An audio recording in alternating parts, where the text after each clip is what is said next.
Well, with that, we have a special guest, a local businessman from Golden Valley. Are you paying rent? I am. Okay. Okay, paying okay. Okay, he's caught up, right? Yeah. Okay. So, Rodney, would you tell us a little bit about yourself and how you got to Golden Valley and what's it like running your business? And tell us all about your business and please. I'm happy to do so. You brought samples. I brought show and tell. Good morning. My name is Rodney Brown. My wife Elizabeth and I live in St. Louis Park. We've lived there for almost 20 years. I've been in the wine and spirits business for 26 years. A long tenure with Haskell's and then another 6 years with Lunds and Byerly's. We opened our store in April of 2017. My youngest brother and I are partners in the venture. He is in Illinois and he's my silent partner. We opened the store, like I said, back in April of 2017 with the intention of bringing back customer service to the wine and spirits business. When I was with Lunds and Byerly's, that was at the exact same time that the Total Wine shops came into the metro area. And obviously the focus was how were we going to compete with Total and the other big box stores. In fact, when we first started down the road of opening our own store, my banker actually asked me that question. He's like, how are you going to compete with Total? I'm like, we're not going to compete with Total. I can do things that Total can't do. And one of them is that relationship that we have with our customers. I've had customers that have shopped with me probably for that better part of 26 years. And it's a relationship that we have with our guests that sets us apart from the other competition. In fact, our tagline for the store is where the experience matters. And that's actually twofold. The first is that when a customer comes into the store, we want them to have a pleasant, positive experience. The second is that everybody that has worked with me in my shop, they know everything that's in that store. And that, again, that separates us from a lot of the big box stores because, quite frankly, they don't know what they have in a lot of cases. My vision for the store was we were going to be a shop for wine customers, meaning that's our focus first. We're a wine shop first, liquor store second. I primarily deal with small independent wholesalers who share the same vision that we do about bringing interesting things that are well priced to the customer. I did bring some of our success stories here this morning. A lot of times I'll get a customer who'll come in and they'll ask for, I'm just going to pick on them, they'll ask for something like Kendall Jackson. My store doesn't really dabble in those commodities, and not that they're bad, but those big national brands don't need my one little independent store. These guys need me. And we spend a lot of time sourcing things that we think are better than the other things that are on the market. So basically here on the table, what I brought with us today, my Irish cream that we sell a lot of, one of my red wine selections, bourbon, and then these pre-mixed cocktails. You see that? We're gonna try to help you out online. There we go. Yeah. On the floor. Yep. So the pre-mixed cocktails came into play in the fall of 2020 with COVID, with everybody being stuck at home and bars and restaurants being closed. This was a really good option for folks who, quite honestly, didn't have the skill set to be good bartenders. And these are legitimate bar quality cocktails that have done very, very well for us. The other thing that we've been able to do, we started a wine club back in January of 2019. and I've got the details here about what we do for the wine club. Basically, it's a yearly fee of $100. I can't get it apart. And every month I pick a red and a white wine selection, and then the wine club members get their choice of one or the other. So basically, if they don't do anything but come and pick up their bottle of wine every month for 12 months, I give them all their money back. Plus, there's an incentive to shop at the store. They get a discount on wine and a discount on liquor. I think at last count, we were at about 330 wine club members with a retention rate of about 90%. And that probably has been the biggest thing that we've done since we opened the store, not only to gain new customers, but to retain the ones that we've got. Customers love it. I was a little nervous the first year when you can always gauge on how well the program is working by how many people renew. And the first January, when the first group of renewals came up, I was a little nervous. I'm not gonna lie, but I literally had people who had joined the year prior in January came in before they even got their renewal notices because they wanted to renew them. So that kind of indicated to us that we were probably on the right track.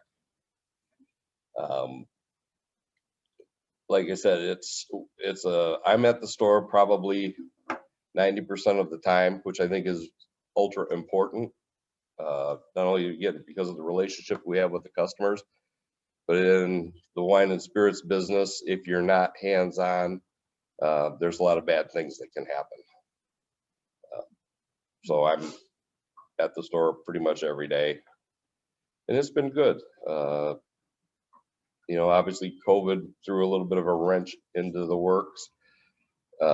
Some stuff was better, some stuff was worse. We're still having an issue getting inventory items, especially the import stuff. And again, because of the stuff that we carry, small wholesalers, small wineries, so that affects them even more than the big national brands. Anybody have any questions? Rodney, do you have any, now that COVID's over, are you gonna do any things like in the past, like they used to do, like tastings and so forth like that? Well, Gary, it's funny that you should mention that, because I actually, when I walked out of the house 2 years ago in the spring of 2019, no, that'd be 3 years ago? 3 years ago, holy moly. We actually had the whole upstairs here at Brookview, and we did a rosé tasting. And I literally, when I walked out of the house this morning, I told my wife, I said, I probably should start planning that again. We've been judicious, I guess, about doing events. Obviously, with the mask mandate, that was a complication as far as having people in the store without masks doing tastings and blah, blah, blah. And I'll be honest with you, I just don't think people were ready to come back out yet. When the weather gets nicer, I think that will probably be a big advantage. And so yes, to answer your question, yeah, Great. we'll continue to do that. Any other questions? I've got a bunch. How many employees do you have? 5. And we got some people on the questions up there, so. Oh, good. I'm sorry. Dan's got a question. Oh, and Michelle. Go Okay, on. can you hear me okay? Yeah. All right, I'm down in Naples, Florida right now. And when we first got a place down here, there was a small Haskell's store here. But unfortunately for them, about 5 blocks in one direction was a Total Wine, and 5 blocks in the other direction was a Costco. And they didn't cut it. So I'm thrilled that you're able to make it. Thank you. But I don't know if anyone else watches Shark Tank, but Kevin O'Leary, who has investments in a lot of different liquor companies or wine companies, made the statement a few weeks ago that 70% of the bottles of wine that are sold in America are less than $15. You're obviously place yourself in a different market.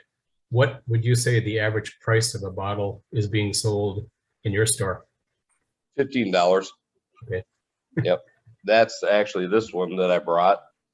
That's a little Portuguese red blend that we sell. I don't know if you can see, it gets a 90 point rating from the wine critics. It retails for $12.99, and it's way better than its price point. Okay. Michelle, you want to ask your question? Well, that was actually my question. I wanted to know what kind of wine that was. I didn't, so it's a red blend. A couple things. I'm not from Golden Valley. Can you tell me where your store is located at? Yes, ma'am. We are actually located on Highway 55 on the northeast corner of 55 and Winnetka in the Golden Valley Commons. Dan. Okay. Yeah. And then what would you recommend for a Cabernet? Would you recommend the Silk and Spice as a red blend for a Cabernet? No, when we get questions like this, my question back to the customers is, what do you normally buy? And then what that does is that gives me an indication, you know, where you're comfortable price wise and stylistically what you like. Okay. Well, I'll visit your store and we can talk about that. I don't have to use people's time here to figure out what I want for Cabernet. Oh, so I've thank you. got lots of stuff to pick from. Rodney, I wanted to get your input on the disruption that's been going on in your industry. I mean, you got the big box retailers, Yep. you got the Sunday opening law. This all happened while you opened your shop. Yes, sir. And then you have, not only you have a lot of breweries and tap rooms, but you also got now people in that business in the spirit world. Mhm. Or when I mean by spirit world, I mean spirits. Like Correct. Okay. Well, I got a short story, and I tell this to my staff. The first year that we were at the store in the end of 2017, I personally just about put us right out of business. And my staff, they look at me kind of funny, and they're like, "What are you talking about?" Well, when we went into the holiday season of 2017, I set the store up like I have set every store up for the holidays in the last 25 years. Big stack of Captain Morgan, big stack of Smirnoff vodka, big stack of Tanqueray gin. And a lot of people don't know the financial aspects of what we do, but in the wine and spirits business, there are no terms on payment. You have 30 days to pay an invoice. Doesn't matter if you're a big player or a small player. That's the rule. So in December of 2017, we loaded the store in for the holidays, and it was good. But those invoices all came due in January. And what I discovered in January was that those commodities didn't sell as well as I had anticipated they would. And we carried a lot of inventory over into January that I had to pay for in January. And I don't know if you know what happens in wines and spirits in January. It pretty much stops. So what we identified, to Gary's point, is those customers who shop for those, what I would call, again, everyday commodities, aren't necessarily my customer. So we devoted a whole end cap to nothing but made in Minnesota spirits. And that's been phenomenal since we started that. But I think there again, that goes to kind of what I was talking about earlier, is that being an independent owner operator, I'm able to react and make changes without having to go through 15 layers at the corporate office of Lunds and Byerly's to try to get anything changed. You got some Knob Creek that I've never seen before. Yep. That's That's actually a pre-made, ready to drink old fashioned. okay. Can you pass one down? Sure. Are you seeing a lot more in that kind of pre-made, pre-mixed, ready to consume sort of products? Yeah, absolutely. Like I explained a little while before, a lot of folks don't have the skill set to make good cocktails at home. I'm old enough to remember when you could get pre-made cocktails. They came in little cans and they were awful. I mean, literally awful. So when these came around in the fall of 2020, quite honestly, I wasn't interested, because I'm very fussy about everything that we carry at the store. And the first criteria for anything, whether it's wine or liquor or beer, is the taste profiles. I don't care about the prices. I don't care about any of the backstory, you know, whether or not it's sustainable, organic. I don't, that at the outset, that's not my first priority. My priority is, what does it taste like? And when they brought these around, we tried them at the store, and we've done very well with them ever since, because they're bar quality cocktails. Just a glass and an ice cube and you're ready to go. Thanks for chilling this one for us. It's nice and cold. Yeah. What's in the big brown bottle? This, Yes. well, I had to ask. one of the areas that Yeah. when we open the store, I'm kind of fussy about identifying objectives. And one of the first things that we said was, what's going to set us apart from other stores? So there were 3 areas within the store. One of them was whiskey. The second is sparkling wine, champagnes and sparkling wines. And then the third is sake. Because those are niche categories for what we do. And we've devoted a lot of time and energy into promoting it. It's a good conversation starter. But anyway, Gary's question, this is Ezra Brooks 99 bourbon. Got this back beginning of July last summer. This is the best $30 bottle of whiskey I have in my shop. And I ran some numbers the other day. And it even surprised myself, because in the vodka category, Tito's is #1. Well, between July and the end of 2021, December 31st, I sold more of these than I sold Tito's mags, for the whole year, not for 6 months, for the whole year, which is kind of crazy, but it's really good. Being a bourbon drinker, I can tell you that must be repeat sales in action. Yes. Yep. Well, again, that's really and I don't pick on the big shops when folks come in and we have that conversation, but the ones that do want to have a conversation, I tell them very frankly that when you buy, if you go to Total or Costco or any of those big box stores, once you get home with whatever it is that they sell you, they're not really interested in whether you like it or not. You're already gone. When you leave our shop with something, especially something that we help you pick out, I damn sure want to make sure that you're happy with it and you like it. Great. Any other questions for Rodney? Oh, Betsy, I'm sorry. Yeah, go ahead. Hi, thank you. Rodney, I noticed that you mentioned you had a bottle of wine from Portugal there. Yes, ma'am. I am thinking about this morning, I'm thinking about Europe and Ukraine, and you're in an international business because you carry international products. Do you see, how much do you see impact your business when things flare up in politics? You know, it depends on the severity. Obviously with COVID and supply chain issues, that's been a big thing for us since, you know, actually a year ago. We had trouble getting things out of Mexico. We had trouble getting stuff out of Canada. And now my wholesalers have shared with me when they book a container, that big thing that comes in on the ship with product, the cost of their containers has gone from something like, let's just say in round numbers, $4,000 to $12,000. And that's even if they can get a container.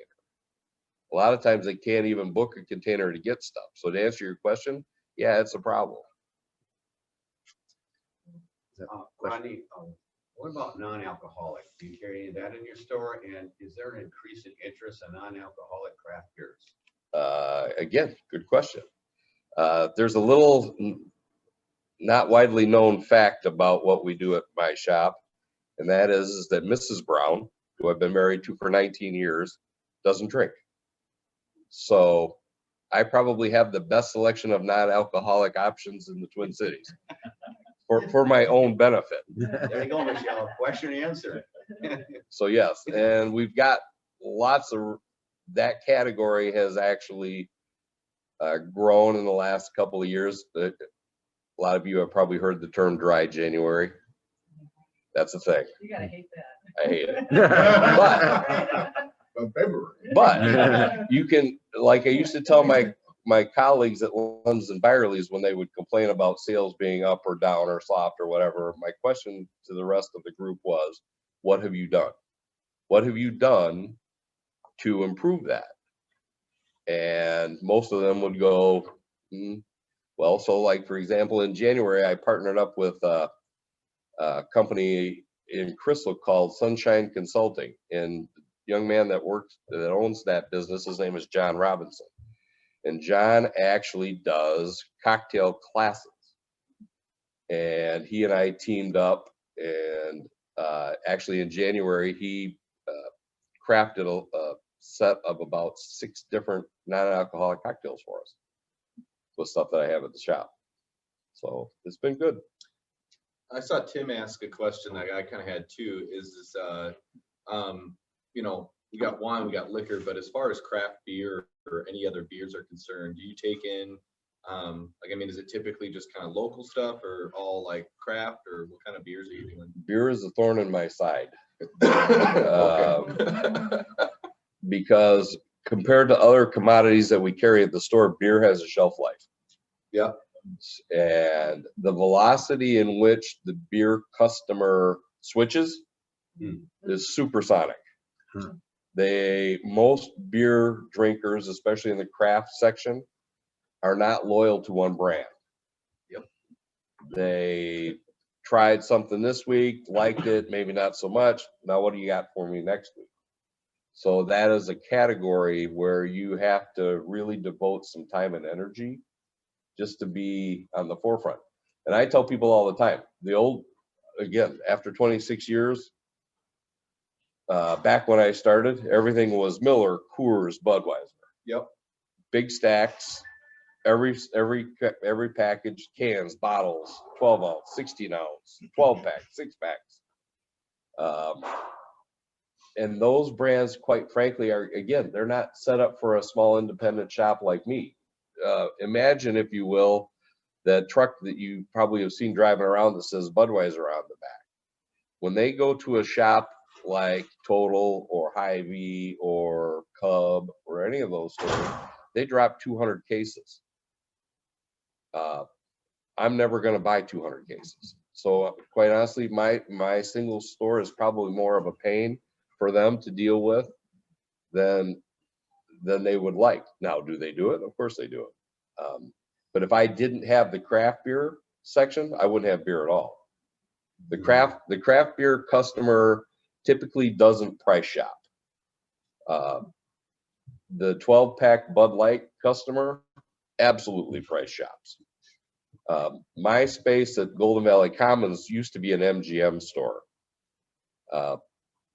which is actually where I got my start years ago, out at the MGM in Chanhassen. But anyway, those stores were built on big beer volume customers.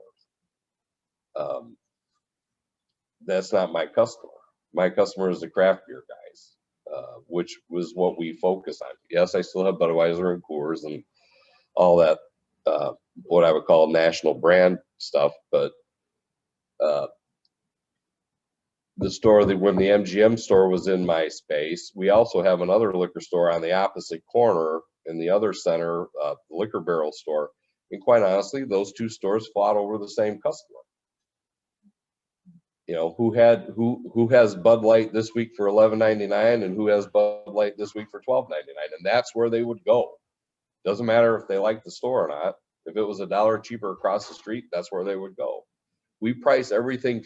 I always tell customers, I probably am never going to be the cheapest guy in town, but I will always be competitive. Okay, got to wrap it up here, but I have one last question for you. Sure. Because we have, Rotary members here, and we're doing the Taste of Golden Valley hopefully this summer. We got a lot of, and I know back in the past, the distant past, both the Rotary and the Lions Club and others had tasting things partnered with liquor stores and as fundraisers, and I just give me an update. Is that still a viable thing? Now, that's probably when wine was being launched and so forth, but I just wonder what your feelings on tasting type fundraisers. Where is the pulse of that? Well, it would depend on the event, honestly. Again, it's kind of funny. Your timing is impeccable. One of my best vendors actually participated in a Rotary event out in Delano last weekend, and he said it was extremely successful and wanted to know if that might be something we could do here in Golden Valley. And I said, sure. Wow. Well, we'll wrap it up right there. Is there any more questions? Oh, sorry. Well, I'm just curious. So a few years ago, and this is from a consumer side, not an owner side, we got rid of that antiquated no Sunday sales. I don't know how you feel about that, but is there on a policy side still a push around you mentioned grocery stores, alcohol in grocery stores, and what's the status there? That could be a game changer, right? I haven't heard anything. Well, we quasi already have wine and spirits in grocery stores. Hy-Vee has wines and spirits. Cub has wines and spirits. Obviously, Lunds and Byerly's has wines and spirits. The state of Minnesota has a regulation that they can have those entities, but they have to be accessible by a separate entrance. Again, I don't really focus on stores like those. Do I pay attention? Of course. Mm-hmm. But really, again, that's not my customer. As far as Sunday sales goes, like we opened the store in April of 2017. The legislation for Sunday sales took effect in July of 2017. And over the years, every year that I worked in wines and spirits, this subject came up. You know, the legislation is going to go before state of Minnesota and see if it passes. And up until 2017, it didn't.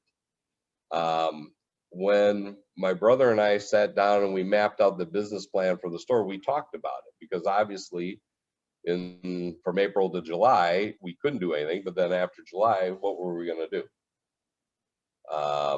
And I told him, I said, all of the information that was presented to the wine and spirits industry in the state of Minnesota said exactly the same thing up until that point. And that was, you could choose to be open on Sunday, but at the end of the year, the revenue was going to be exactly the same as if you stayed closed on Sunday. And what a lot of people don't realize is, when you say, well, we'll be open on Sunday or closed on Sunday, that's 52 days. That's almost 2 extra months of business and overhead. So given the fact that all of the information said that the revenue was going to be flat and you were just going to increase your overhead, I told my brother at the time, I said, I trust my customers. I trust that Sunday customer isn't my core customer. That's somebody who gets up on Sunday morning and goes, oh, I need a 6-pack of Budweiser today because I'm having a barbecue. So we decided that we were not going to be open on Sunday.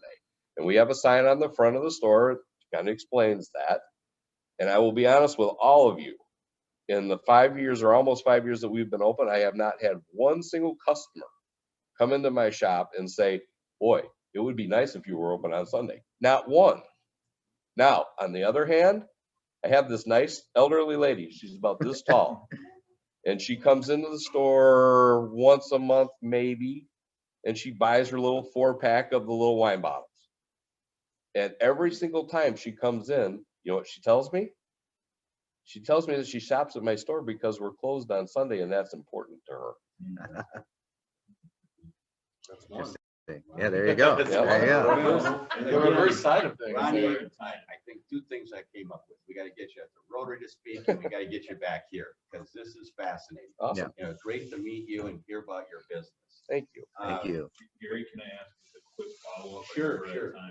Was the industry right about the sales being flat with Sunday sales? Yes, absolutely. In fact, there was exactly a year after that legislation took effect, and I found this kind of fascinating. I think it was WCCO did a follow-up story, because the metric that they monitor it was in the sales tax.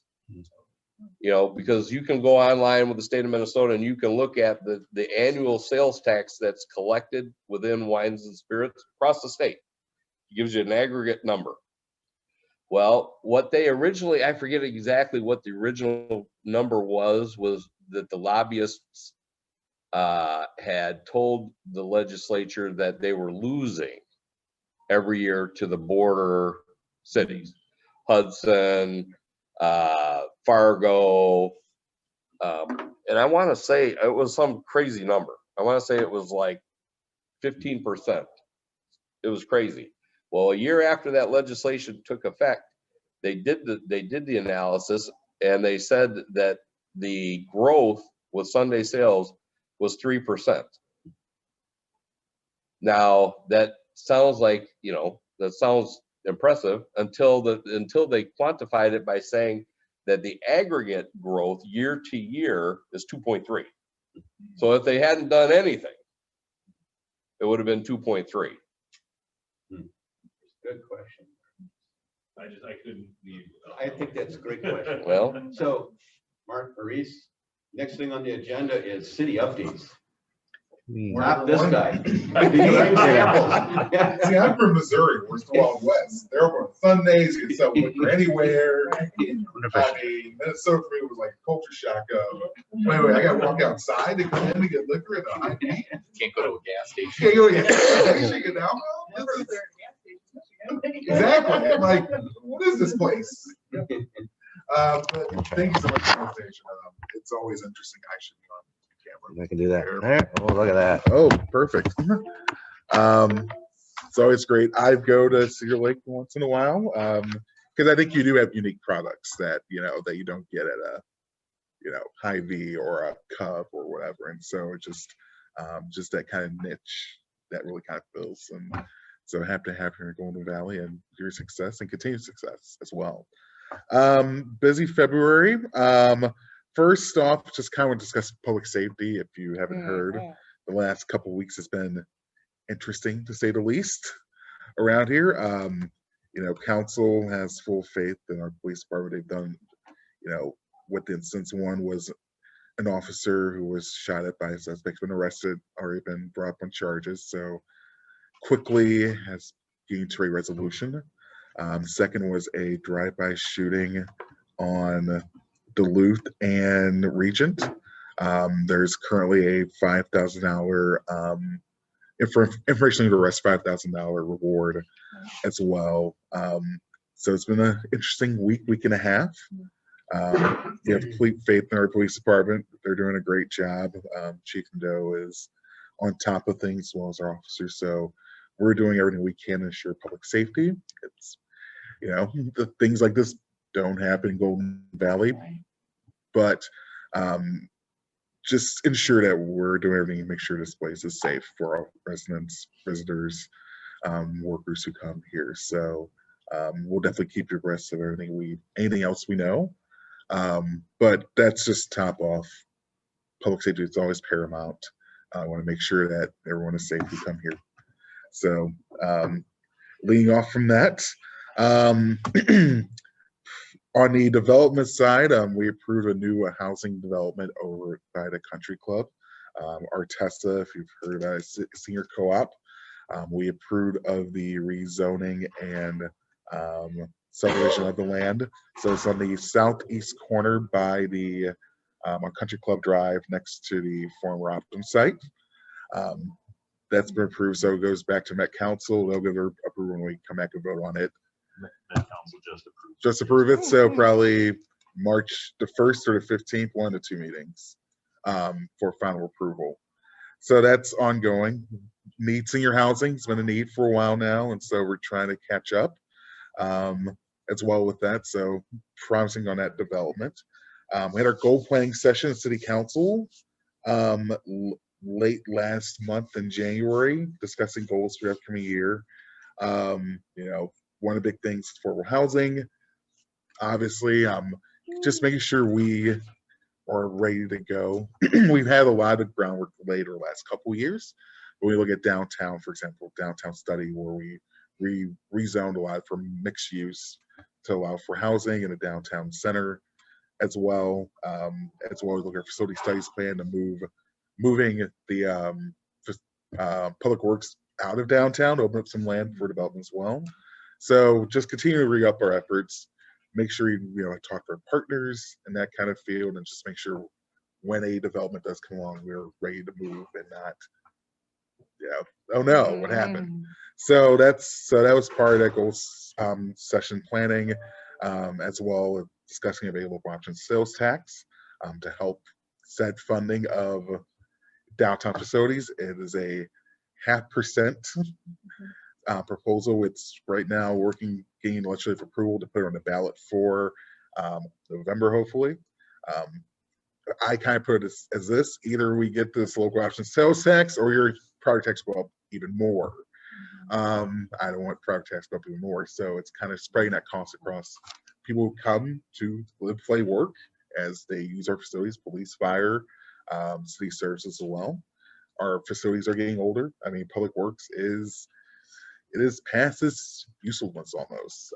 Equipment's bigger, space is not small, as well as a fire station, remote fire station, where our current 2 stations we have, we could barely fit the trucks in. Times have changed from the 1980s when it's smaller trucks. And with the fire station, we're pursuing a bonding bill for this upcoming session. So hopefully that gets through. So we have the money for that as well. So those are kind of 2 big things I see in our goal session planning for this year, as well as our usual things we're working on. Also, just kind of a quick plug. We kind of renewed our support for the Open to Business program with Hennepin County. It's a great program. I know several small businesses in Golden Valley had to use Open to Business. It's via Hennepin County, so we need support from some questions to kind of almost a full need support for funding for if you're looking to grow or expand. It's a great program that helps residents of Hennepin County who want to start business or continue that process to do so. I think we chip in, was it 25,000, 25,000? I'm making up numbers now. 2,700. 2,700 a year. Fund. Gotcha. Hennepin County splits that. Exactly. So if you're a small business or know people who need help with business planning, those types of things, up to maybe trying to find sources of funding for expansion, let Sherry know. She'll be your contact to work through Hennepin County to get you the resources needed. So it's a great program. I know Lat 14 used it when they first got started, as well as some smaller businesses who, for hand sanitizer, got some support to kind of ramp up. So it's a really great program. So definitely tap into that. Maurice, if I could Sure, just yeah. interject. Hennepin County has a fantastic suite of services for small businesses. I think it's sort of under the umbrella of Elevate Business. And so whether it's Open to Business or other consulting type services, Hennepin County's just done a fantastic job of getting the suite pulled together. And Sherry, I think, is a great local resource, but certainly can help patch folks into that resource. So Exactly. Do let your counterparts know, or your tenants, and resources are out there, impressively so. Exactly. There is Planning Commission side. There is an opening on Planning Commission. If Golden Valley residents who want to apply, they have. I believe the deadline is March 11th. I'm making up numbers too proudly, somewhere around there. But there is an opening. One of the commissioners resigned. So opportunity to give back to the community in that way. Also, they're moving up their start time to 6:30. I think it starts with the first meeting coming up in either, is it this upcoming? I think it's this coming month. Okay, so so it's 28th. They do a lot of work. They usually starts at 7:30 and runs late because of that. So this is the hope to ensure that people can participate still and not stay up till 11 o'clock at night. Good for everyone involved. Sherry has her hand up. Yeah, Sherry's got her hand up. Well, as long as you're done with your updates, Councilmember Harris. I've got one more Go for thing, it. and then you I can will take wait. over. Finally, police chief search is wrapping up. We have our top 3 finalists will be here tonight, actually, for open house. We can meet the candidates, ask questions, get to know them. We did interviews last Friday here at Brookview as well with 5 people. The panels of four different panels, so it was a day-long process. But the 3 candidates that were selected are really good candidates, really solid. And they'll have their final review tomorrow with kind of city leadership, mayor, and Council Rosenquist, who hasn't worked with our police department the last year and a half. So stop by 5 to 7 o'clock tonight. Actually, I think it's in this room to meet the candidates and ask questions, get to know them. So this process it's different. Usually city manager hires someone and that's kind of it. We're trying to get some more open, more public, more transparent, and really get buy-in. So I've been really happy with the process and working with our consultants we hired, residents who've been involved in the process too. So hopefully, we'll hire a chief where there is community support for it as well. That's all I got. I know Sherry wants to hop in real quick with something else. Yeah, I do. It's a follow-up on Hennepin County's Elevate Business and Golden Valley's specific Open to Business program. Daniel, I'm so happy to meet you. And I just wanted to let you know that Mark and our team at Golden Valley have been putting together a plan to improve communications to our local small businesses, medium-sized businesses, kind of separate from light industrial and the top 20, to do a better job of letting them know we're here to support them and connecting them to those resources.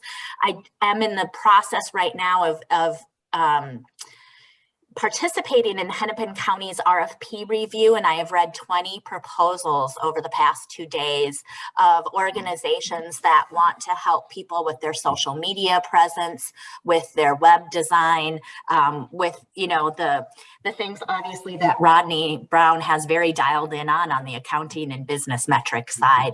But there are a lot of resources out there, and I'm also really interested in understanding kind of the different management between our main shopping centers in our downtown area, the 3 of them, and how maybe we can do some cross promotion or working together. I've been taking notes on what Edina is doing at 50th and France.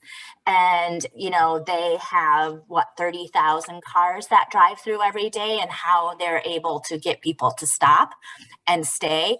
And, we have so many cars driving down 55. How do we bring more people in? I know lots of people are coming in, but how do we bring more in to utilize our businesses?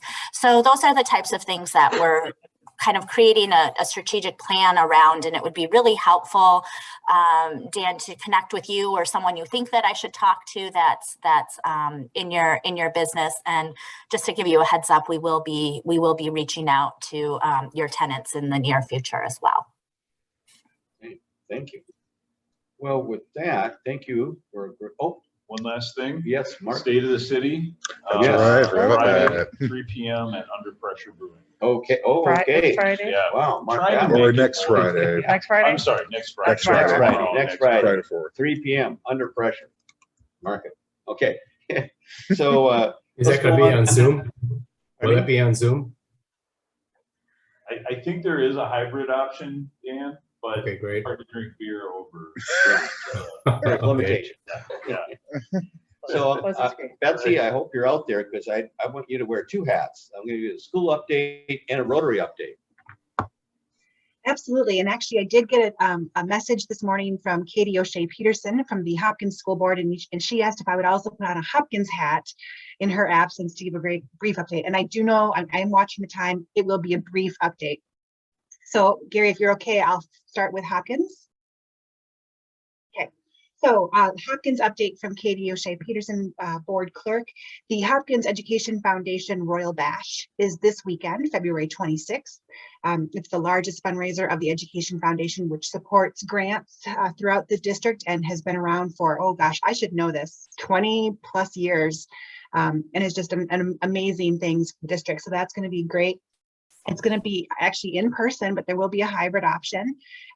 Over 250 folks are going to be in person, and then a number of folks will be online for the virtual presentation. So that'll be great to be part of that this weekend.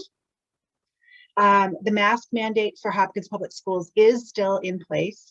There are more parents asking for that to be reviewed and removed.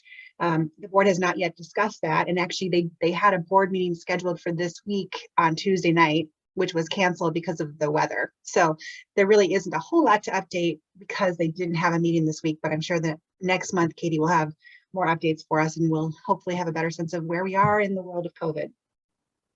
The Hopkins Education Association, the teachers union for Hopkins, did just settle the contract with the Hopkins district. So there will be no striking in Hopkins. So that's a relief, of course, for the board and for the community. And yeah, as she said, not too much to report this week because the board meeting was canceled. So I think I'm going to move on to Purpich now. That's okay? All right, switching of the hats. You all know the drill. Purpich is deep in its our admissions push. Our deadline was February 1st. We were very pleased with the first round of admissions numbers that came in. Our second round of admissions deadline is April 1st, and that's no joke, no fooling around, even though it's April 1st. But so we're encouraging anyone who didn't get in on that first round to send in their applications by that April 1st deadline. Limited space for that second round, of course, because the first round preference comes in, but still some space in some of our performing arts areas. Got some events coming up in March. We've got a music concert on March 10th. We have a musical that will be performing 3 different dates, March 16th, 17th, and 18th. And then a studio arts senior capstone exhibition on March 17th. And I do hope by the time these events come out, we'll be able to open up those events a little bit more to our community. We've kept it a little bit close, just to family and friends for most of the school year. I'm hoping that we can be more open to our community in the spring and invite you into the building and see these incredibly talented young people. And speaking of those incredibly talented young people, we are celebrating the Minnesota Regional Scholastic Art Awards. Those just came out end of January, I suppose, early February, both in studio arts, which would be visual arts and media arts, and our literary arts students participated as well. A lot of gold key winners, a lot of silver key winners across the board, and looking at the total numbers of participation and awards, Purpich ranks in the top 4 of schools in the state of Minnesota. So we're very proud of those kiddos, not kiddos, young people. And I think that's all I have for Purpich. How are we doing, Gary? I can't hear you at all now, just so you know. I don't know why. Well, her organization too. So we're going to have an addition to that. I think we have enough time to get everybody in. Michelle might have to get out early. So. Okay. Oh, you have to get out early? Oh, I'm sorry, different Michelle. Oh, different Michelle. Okay, I was talking Michelle with the prison. Rotary update, Betsy, is what Rotary Okay, update. yeah, I couldn't hear Gary at all. So Rotary update? Yes. Okay. So Michelle, help me out. Well, taste and tour, we are moving toward that. I know Gary alluded to that earlier about the resurrection of this event in late July that we haven't had it since 2019. And so looking forward to bringing that back for the summer of 2022. I believe we are approved by the city. I believe. So now the next step is just confirming those details and getting the word out. So all of you folks, think about how you might want to be involved. We want to have as much community participation as possible for the Taste and Tour 2022. I believe it's scheduled for the last Thursday of July. And it'll be in the 55 in Winnetka space, as it has been in past years. Every Tuesday, we have amazing speakers. Please go to our website and see who the upcoming speakers are. March 1st, our speaker is actually Minnesota Oh, she's Minnesota's, she's not a teen, but cause I think she's in elementary school. But she's a Miss Minnesota kiddo. Allie Wilcox, does that sound right? Wow. Sure. Hang on 1 second. I'll find it for you in 3 seconds here, people. Yes, Allie Wilcox. She is Miss Minnesota Junior Preteen. I knew the word teen was in there somewhere, but I wasn't sure how it fit in. Impressive, to say the least. And so we're really looking forward to having her come and speak, but just a really incredible lineup of speakers. We've got service projects every month, first Thursday of the month at Prism. We've got the winter markets that we've been doing as well. Those second Sundays of the month, we've been at winter market. So yeah, I don't know if I missed anything important. Did great. Okay. You can Oh, switch to Michelle. Michelle first? Okay, Michelle. I will go super fast. Hi, Michelle with Prism. First, I want to say thank you for focusing on customer service. I think there are some sectors that customer service is not thought of, and the liquor industry might be one, as well as nonprofits. We are very focused on customer service. Everybody deserves to be treated well. And I'm going to join your wine club.